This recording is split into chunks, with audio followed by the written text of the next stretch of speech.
Muitas são as pelejas, né, para que aquilo que é posto no nosso coração, isso não acontece somente comigo, deve acontecer com outras pessoas também.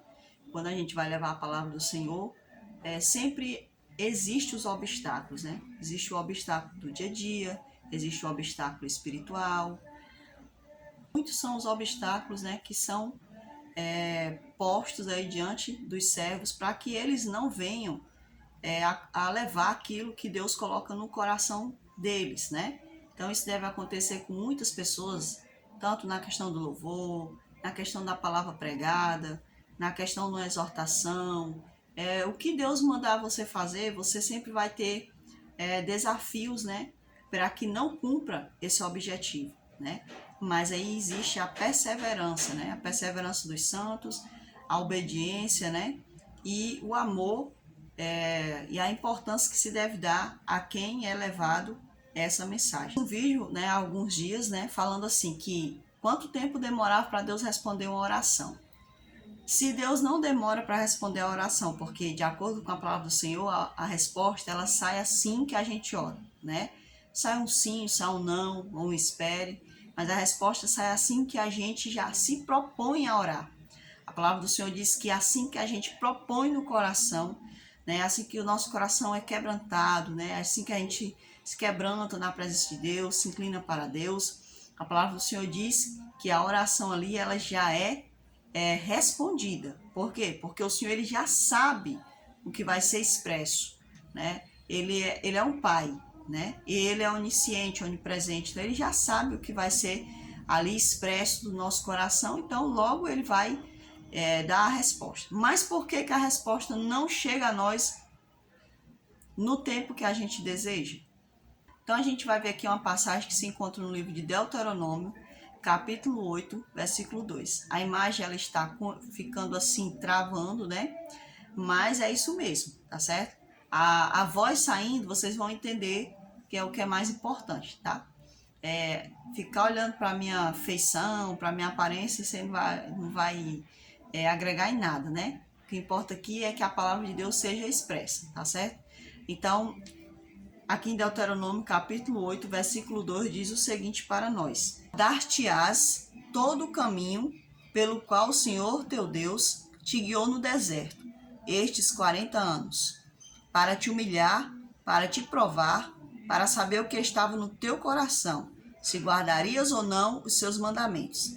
Ele te humilhou, te deixou ter fome, e te sustentou com o maná que tu não conhecias, nem teus pais o conheciam, para te dar a entender que não só de pão viverá o homem, mas de tudo o que procede da boca do Senhor viverá o homem. Que oração era essa aqui que Deus estava dizendo que foi uma resposta, né? Deus colocou eles no deserto para que eles fossem humilhados. Humilhados por quem? Por Ele mesmo, por Deus. O ato de humilhar de Deus não é como o nosso. Nós queremos humilhar o nosso próximo com o intuito de fazer aquela pessoa passar vergonha, de desprezo, né? Esse é o ato de humilhar do homem. O ato de humilhar de Deus é diferente. O ato de humilhar de Deus é fazer com que a gente volte à nossa essência, a essência da divindade, a essência, a originalidade da nossa criação. É por isso que Deus ele nos humilha, né? Ele nos moe, como se a gente fosse uma semente, né? Uma semente com palha, onde ele vai tirar a palha da gente e vai deixar só o grãozinho. É por isso que Deus ele nos humilha, ele quer tirar o que é ruim de nós e deixar somente o que é bom, ou seja, a sua essência. É isso que Deus quer deixar em nós. De acordo com Êxodo, o povo eles estavam lá no Egito, né? E eles estavam sofrendo lá no Egito. Então eles clamaram ao Senhor. Mas espera ainda, eles se reuniram todos e ficaram clamando: Ah, Senhor, vem nos ajudar. Não, a palavra de Deus não diz isso, né? A palavra de Deus diz que o povo clamou. Bem, quando uma nação ela está sofrendo, ela não vai se juntar toda e vir, vamos todos orar. Não, aqui mais uma questão pessoal, né? Havia muitas pessoas, né, que estavam sendo opressas e que não estavam aceitando a opressão e elas clamavam a Deus. Digamos que elas diziam assim: Senhor, até quando nós vamos estar aqui no Egito né, sofrendo do jeito que a gente está, sendo humilhado pelo faraó, pelos seus servidores, né? Até quando, Senhor, né, nós vamos viver nessa situação? A gente não entrou aqui como escravos, nós estamos aqui vivenciando uma vida de escravidão, porque eles não entraram no Egito como escravos, né? Eles passaram a ser escravos porque eles estavam se multiplicando, porque também existe a questão espiritual, né? Que o próprio Satanás queria eliminar o povo, que era o povo profeta. Satanás sempre gostou, né? Sempre se deliciou em destruir os profetas de Deus. Então, a nação de Israel, ela era um profeta, né? Ela era uma nação profeta e ainda é até hoje, né? Porque a gente vê que muitas coisas acontecem com Israel que serve como profecia para nós. Aquele povo, eles estavam clamando a Deus, né? E o próprio Deus também, não precisa a gente também clamar. Ele mesmo vem ao nosso socorro, né? E ele já tinha dado essa promessa a Abraão. Ele disse que o povo ia se deixar seduzir pelo Egito, ia descer ao Egito, sendo que Deus sempre dizia para eles não irem para o Egito, né? Deus sempre estava falando isso, mas o povo sabe como é que nós somos, né? A gente é teimoso, né? A gente tende a fazer a nossa própria vontade ao invés de fazer a vontade do Senhor. Então, o Senhor, ele respondeu ali o clamor, a resposta saiu de imediato, mas não chegou de imediato a eles, né? Como muitas das vezes acontece, que é o que a gente quer uma resposta imediata da parte de Deus, né? Ele responde, porém, tem o tempo de chegar a nós a resposta, né? E existem os porquês, né? Que não chegam a nós no tempo que a gente acha que deveria chegar, né? Então, assim, a palavra do Senhor diz, né? Que o povo, eles foram levados para o deserto, né? Eles poderiam ter ido por um determinado caminho, mas como eles eram muito teimosos e eles eram muito medrosos, né? Deus, ele teve que preparar eles. Tem até uma passagem que fala que existia um lugar que eles não foram guiados por Deus para ir por ali, porque eles iam se acovardar. Eles iam temer a guerra, então eles tinham que ser preparados. O Senhor, ele coloca o povo pelo deserto de propósito. Para quê? Para que aquele povo seja fortificado, seja preparado, né? Seja qualificado. Fossem provados o que é no coração. Esse povo clamou a Deus. Será que eles me querem mesmo? Né? Também existia essa questão. Então Deus também provou o coração deles para ver se eles realmente eram pessoas que seriam capazes de abandonar os deuses do Egito, as suas próprias vontades por ele.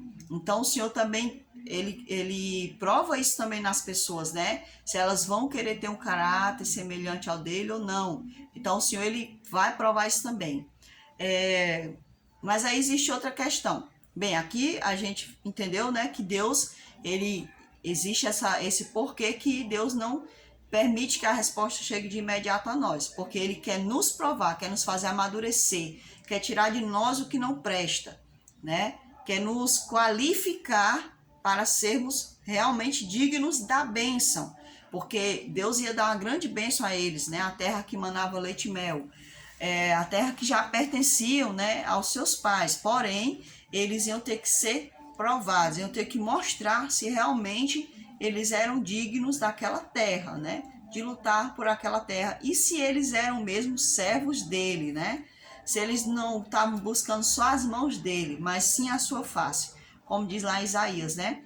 Que Deus, ele faz o convite que ao invés de buscar as mãos dele, ou seja, parem de buscar só as minhas bênçãos, só as minhas atitudes, só as minhas salvações momentâneas, né? Porque existe a salvação em Cristo, existe aquelas salvações diárias que a gente precisa de Deus, né?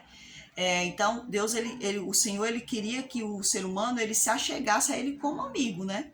Então, é por isso que o Senhor, ele provou nisso, o ser humano. Então, aqui na passagem do capítulo 10 de Daniel, a gente vai ver qual é a outra causa que as respostas, elas não chegam de imediato a nós. Vamos ver. Então, me disse: não temas, Daniel, porque desde o primeiro dia em que aplicaste o coração a compreender e a humilhar-te perante o teu Deus, foram ouvidas as tuas palavras, e por causa das tuas palavras é que eu vim. Mas o príncipe do reino da Pérsia me resistiu por 21 dias. Porém, Miguel, um dos primeiros príncipes, veio para ajudar-me.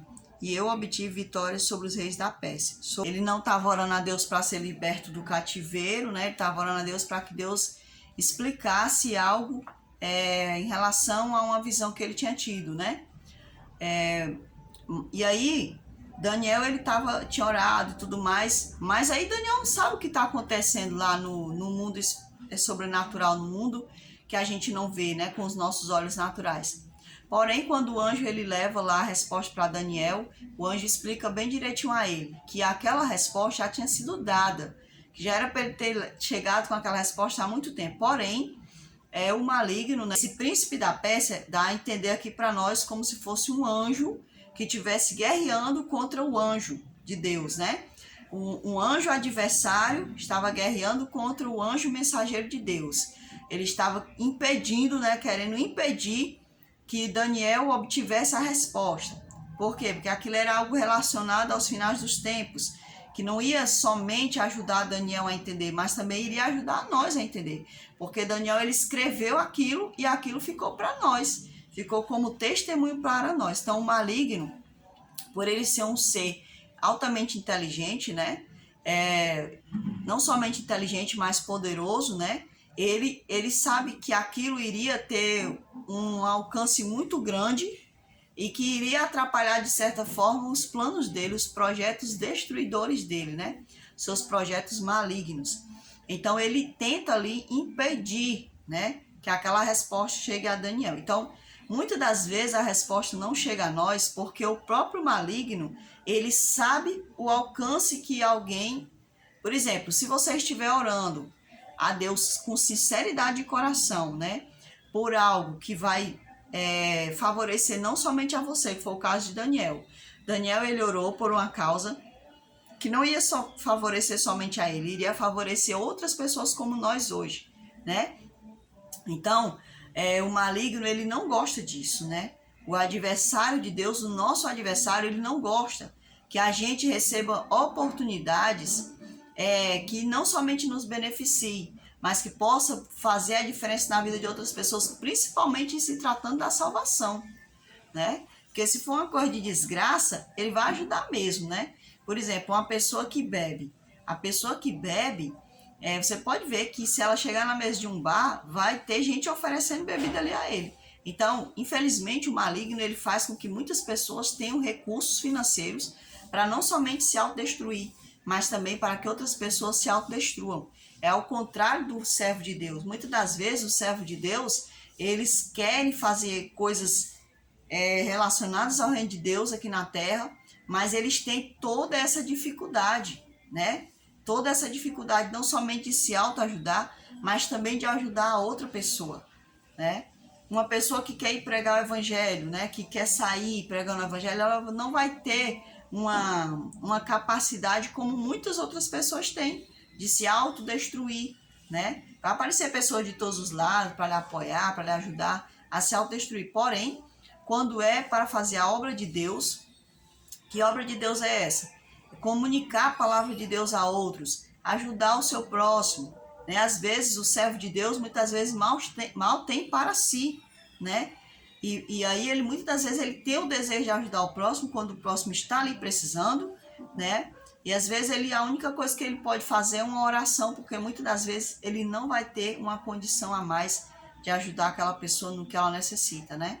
Então, o maligno, ele não gosta, né? E ele faz de tudo para atrapalhar quando uma pessoa ela vai fazer algo que é para um benefício, né, espiritual, um benefício de crescimento espiritual, não somente dela, mas de outras pessoas. Isso não quer dizer, meus irmãos, que o maligno ele vai vencer, porque de acordo com a palavra que está aqui no livro de Daniel, quem vence sempre é o Senhor. Lembre-se de uma coisa, o mundo ele parece já estar totalmente assim do maligno, né? A palavra diz assim, o mundo jaz do maligno, ou seja, as pessoas elas estão se caracterizando a ele, mas isso não quer dizer que Deus ele já não tenha a vitória final nas suas mãos, porque tudo já está decretado nesse mundo, tudo já foi resolvido, entende? A questão é que Deus ele tem um tempo determinado para todas as coisas. Ele é um ser organizado, todas as coisas pertencem a ele. Se nós somos organizados, não é porque foi ideia nossa, não é porque a gente tem isso dentro da gente. Deus, ele é um ser organizado. E tudo já foi resolvido nesse mundo. É porque existe uma data marcada para todas as coisas, certo? Então, o Senhor, ele quem garante a nossa vitória. Agora, também é necessário que nós também possamos dar honra a quem merece honra, que no caso é o Senhor, né? Nós devemos dar honra ao Senhor. Assim como está escrito lá em Deuteronômio, que diz que o Senhor provou o coração daquelas pessoas para ver se elas iriam realmente servir a Ele, se elas realmente iriam ser fiéis a Ele. Então, do mesmo modo, o Senhor também, Ele prova cada um de nós. É necessário que também possamos ser perseverantes, né? Porque a resposta ela já foi dada, mas também a gente tem que agradecer ao Senhor, se manter grato, se manter fiel ao Senhor sempre. Deus, ele tem um jeito de agir, né? Existem respostas que são de caso imediato, né? São circunstâncias que só cabe a Deus entender, não é verdade? Então, o Senhor, ele sabe todas as coisas. A gente pode sim perguntar as coisas ao Senhor, ele é Deus, ele pode nos responder, né? Ele pode nos explicar os porquês, os paraquês, né? Ele pode nos explicar, ele é o Pai, né? Ele só quer que a gente esteja íntimo a Ele, né? Que se achegue a Ele. É isso que o Pai quer, né? Todo pai quer ser íntimo do seu filho, né? Um pai que ama. Porque a pessoa diz assim, todo pai, toda mãe quer ser íntimo dos seus filhos. Isso não é verdade, né? Existem pais e existem mães que não querem nem saber dos filhos. Quanto mais do que os filhos estão fazendo, né? Se estão se dando bem, se estão se dando mal. Aqui nós estamos falando de um ser com caráter supremo, né? Um ser de uma moralidade intacta, né? Sem igual. Do mesmo modo, existem pessoas que têm caráteres semelhantes ao do Senhor, né? Que se importam com seus filhos. Então, a mensagem que eu tinha para hoje, né? Que o Senhor possa abençoar cada um de vocês e até o próximo vídeo, se assim o Senhor nos permitir.